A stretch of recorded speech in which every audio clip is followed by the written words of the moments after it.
Mom crossed her arms. Your kids aren't invited on Christmas, my brother snorted. Less chaos. I smiled. That night I canceled all the bills I was paying for my parents. When Dad called furious, I said no money for your needs. Then I finished with one sentence that ended the call. Last Christmas, my mother crossed her arms and said it like she was announcing a royal decree.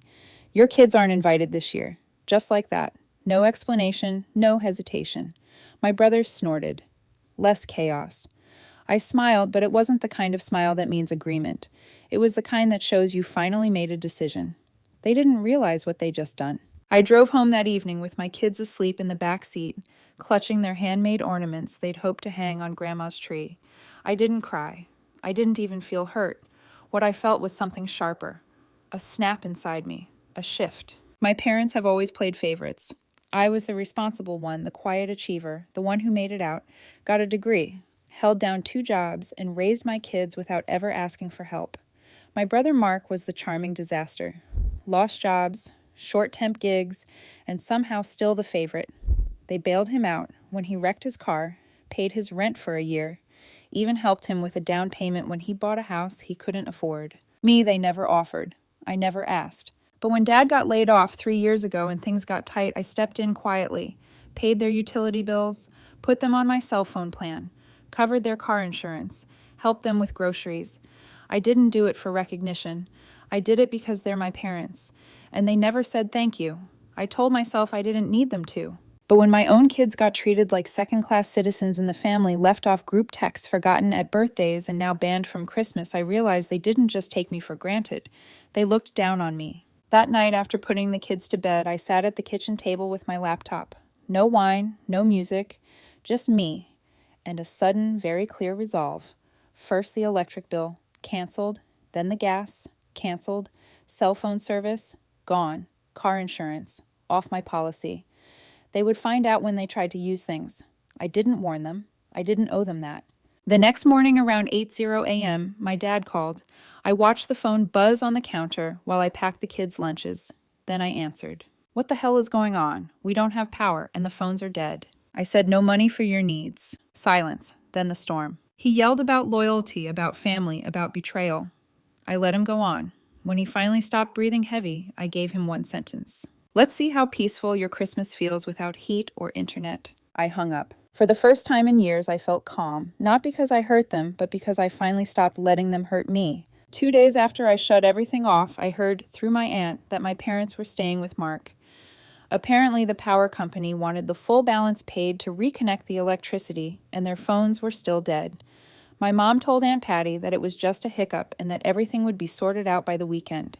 She even claimed they'd chosen to go to Mark's for a change of scenery. Right, a change of scenery that just so happened to involve no heat, no internet, and no working phones. Then the group text came in. Elisa, we need to talk. This is ridiculous. You're punishing us for setting a boundary. Let's be adults. I didn't respond. Not because I didn't have something to say. I had plenty. But this wasn't just about Christmas anymore. This wasn't even about my kids. This was about everything that had been building for years. It was about how they'd quietly expected me to play the role of the responsible daughter with an endless wallet, how I was supposed to pay nod, smile, and take the crumbs of approval they gave me like it was a feast. Mark never got that treatment. He was the struggler, the late bloomer, and every time he failed, it became everyone else's job to cushion the fall. My parents gave him money excuses, a place to land, and apparently they gave him more than that. Because the next night around 10:00 p.m., I got a call from a number I hadn't seen in a long time. Lisa. I almost didn't answer, but something told me to. She didn't even say hello. I heard what happened, she said. I waited. Mark's freaking out. Says you're trying to destroy the family, but he's just scared you're about to expose everything. That got my attention. What's everything? Lisa paused. Then she gave it to me straight. The money I was sending my parents for their car, the insurance, the groceries, it wasn't going to them. At least not all of it. The car I thought belonged to my dad, it was in Mark's name. He told our parents it was a temporary thing for insurance purposes. Then he told me it was their car and I helped with the payments. I was basically paying for his vehicle. The phone plan. Same deal. My parents gave him one of the lines. He used it to call clients for his side hustle, which according to Lisa was mostly him trying and failing to flip cheap electronics. But the worst part? Apparently when my parents asked for help with groceries a few months ago, Mark was the one who went shopping. He'd take the money from me, buy half the items, pocket the rest, and tell them I was tight on cash. And they believed him. Lisa sent me screenshots of text recordings, even a photo of Mark's spare room, where my dad was now sleeping on a mattress on the floor. She didn't do it to be helpful. She did it because she wanted to watch him burn. I sat in silence for a long time after the call. It all made sense. Why he laughed when my mom said the kids weren't invited. Why he never pushed back when they were cold to me. He liked being the only one around them. He liked watching them lean on him. He liked what it looked like that he was finally the one taking care of them. But none of it was real. The next morning, I got another message from my parents. Mark's been asking us for money. We thought you were helping us this whole time. Can we talk? We're really confused. I didn't respond right away because I needed them to sit in that confusion a little longer. They didn't know it yet, but their golden child had been playing them both, and I was done cleaning up the mess. It took me 3 days to answer their message, not because I didn't know what to say, but because I wanted them to stew in it, confused, off balance. That was new for them, and I wanted it to stay that way just long enough for the truth to sink in. Saturday morning, I finally replied. Come to my house tomorrow at 4. No Mark. I didn't explain. I didn't follow up. Sunday came, and they arrived 5 minutes early. That alone told me everything. They were nervous. My dad walked slower than usual. My mom was carrying something under her arm, a folder, like she was the one coming prepared. We sat at the kitchen table. I offered them coffee. They declined. We didn't bother with small talk. I slid a thick stack of papers across the table and told them to read. Bank records, insurance payments, text messages, grocery receipts, photos of the car I was supposedly helping Dad with parked outside Mark's house, screenshots of Mark's messages to Lisa bragging about how easily he could manipulate both sides. I expected arguments, denial, even outrage. Instead, my dad stared at the first page for a long time, then muttered one word. Damn, he went quiet. My mom was the one who kept flipping slower and slower until she stopped. Her voice was small. We didn't know. We really didn't know Elisa. I didn't say anything at first. Just sat there and let the weight of it settle. He used us, she added quieter. No, I finally said. He used me. You just handed him the keys. That stung her. She looked like she wanted to argue, but there was nothing left to say. Then I did something even I didn't plan for. I got up, walked to my room, and came back with an old fireproof box. The kind people keep important documents in, or things they forget they ever valued. I pulled out a letter folded neatly in a white envelope. I handed it to my dad. You wrote this when I graduated. You probably don't remember. He read it slowly. I watched his face shift. You've always been the one who carried more than we realized. If one day we forget to thank you, just know we noticed. He looked at me. I wrote this. You did. I didn't mean to forget. But you did. There was a long pause. For the first time in years, I saw something shift in him. Not guilt exactly. Recognition. They left with the folder, said they needed to think. I let them. But then something happened I didn't expect. That night, I got a Venmo request from Mark, $980. Label family repairs. Don't make this harder than it is. I stared at it for a second, then laughed. Not because it was funny, but because he still thought he was untouchable. That I'd fold. That I was still the same Elisa who kept the peace. I took a screenshot, posted it in the old family group chat, and wrote, "Here's your golden boy." Thought everyone should see this. 2 people left the chat within minutes. My cousin messaged me privately and said, "We've all known for a while you just finally lit the match." I didn't reply. The truth was out now, and Mark had no idea what was coming next. Mark showed up at my parents' house the next morning. Uninvited, full of fake concern and half-baked explanations. I wasn't there, but Aunt Patty was. She called me that night, couldn't wait to tell me how it played out. He walked in like he was about to do damage control, she said. But your mom already had the folder open on the table. Apparently, he acted confused at first, said the documents were fake, claimed Lisa doctored everything to make him look bad. But when my dad pulled out the car insurance papers with Mark's name on the title and my payment history from my account, the room changed. Mark tried to pivot fast, said he was just helping them manage things, said it was me who offered to take on those bills, that he didn't even know I thought they were doing it directly. Then he made his mistake. He said, "Why would I scam you guys when Elisa is the one with money?" And just like that, it shifted. That sentence, not an apology, not a denial, but an entitlement. Like it was still my job to fund all of it, like he wasn't even sorry. That was when my mom got up and left the room. According to Patty, she didn't say a word, just stood and walked to the back porch, stayed out there for half an hour. Later that night, I got a text from my mom. "I owe you more than one apology. I'm not ready to say all of it yet, but I know we were wrong. She'd never sent anything like that in my entire life. Not even close. That same evening, Mark texted me too. "What are you trying to do? Turn everyone against me. You're playing a dangerous game." I didn't reply. Instead, I forwarded it to my parents. The next day, I got a message from my dad. "We've told Mark he's no longer welcome in the house for now." I read it twice. They'd actually done it. But the fallout didn't stop there. 2 days later, I got a call from Lisa again. She said Mark was calling around trying to crash with old friends, even asking to borrow money from her again. She told him no. Told him she knew what he did.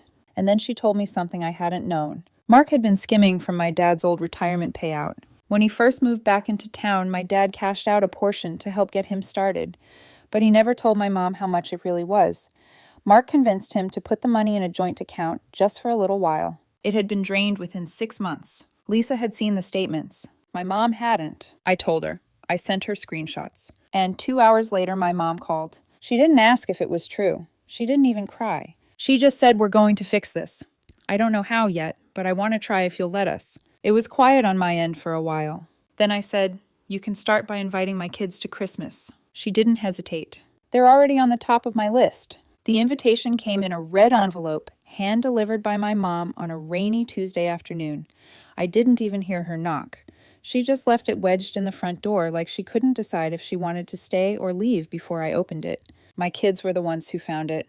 They tore it open before I could even blink. Inside was a handwritten card, not just to me, to them. My mom had written both of their names in big, looping letters and underlined the words, "We miss you so much." It was signed Grandma and Grandpa in silver ink. She didn't ask for forgiveness. She asked for a chance. My daughter looked up at me and asked, "Are they being nice again?" I said, "We'll see." Because that's the truth. People can change, but they have to stay changed for it to mean anything. In the days leading up to Christmas, I saw something in my parents I hadn't seen in years. Effort. Not money, not performance. Real effort. My mom called to ask what time the kids go to bed now.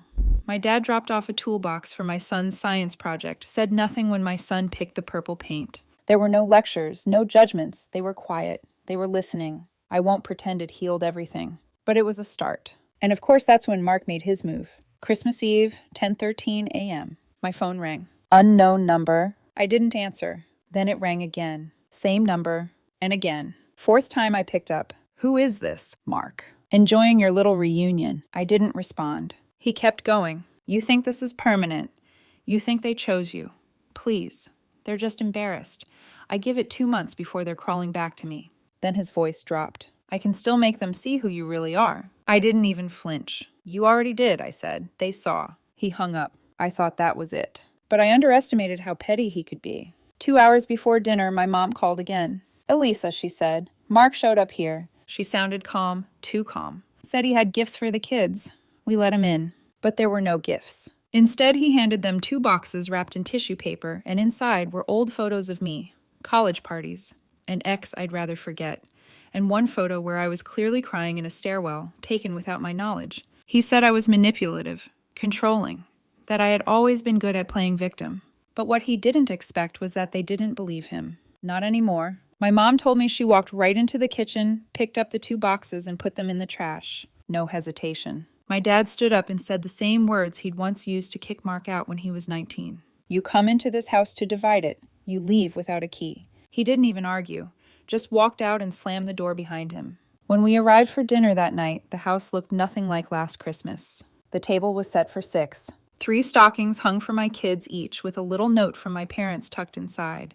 Things like, "Your laugh is my favorite sound," and "I'm so lucky to be your grandpa." No one mentioned Mark, not even once. He wasn't just uninvited this time. He was irrelevant. And maybe that was the part that hurt him most. For the first time in years, Christmas morning felt quiet in the right way. No tension, no fake smiles, no measuring every word at the dinner table. Just pancakes, wrapping paper, flying across the living room, and my kids curled up next to my parents on the couch, laughing at a movie none of us were really watching. My mom had tears in her eyes more than once. She kept wiping them away, like she was embarrassed. At one point, she just leaned over and whispered, "I didn't realize how much I'd missed this." And she meant it. We didn't talk about Mark. None of us brought him up. Not because we were pretending he didn't exist, but because for once, he wasn't controlling the conversation. But of course, he wasn't finished. A few days after Christmas, I got a letter in the mail. Handwritten. No return address. but the handwriting was familiar, sloppy and rushed. The letter was short, almost sarcastic. Congratulations, you win. You got them to cut me off, and now you get the perfect daughter spot all to yourself. Don't get too comfortable. They'll turn on you eventually. They always do. I read it twice, then put it back in the envelope. Later that week, I told my parents about it. I expected them to sigh or look disappointed. Instead, my dad said, "We can't control the choices he makes, but we can control what we allow back into our lives." That was it. Simple, final. Over the next few weeks, things slowly became normal. My daughter started calling Grandma just to talk about school.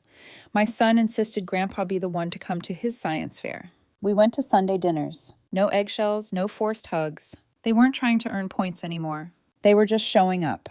And I could feel it. This wasn't guilt. It was growth. But the real moment, the one I didn't expect, came one afternoon when I stopped by my parents' house alone. There was a photo frame sitting on the hallway table. Inside was a picture of my kids taken just a few days earlier. And next to it was something I hadn't seen in years. A frame with that old letter my dad had written me after college, the one I'd handed back to him during everything. It was now under glass, sitting in the open like a reminder, not just of what they'd forgotten, but of what they were choosing to remember now. That's when I knew it was over. Mark would keep trying to twist things, rewrite the story, cast himself as the victim. But the story had already moved on. We weren't perfect, but we were at peace.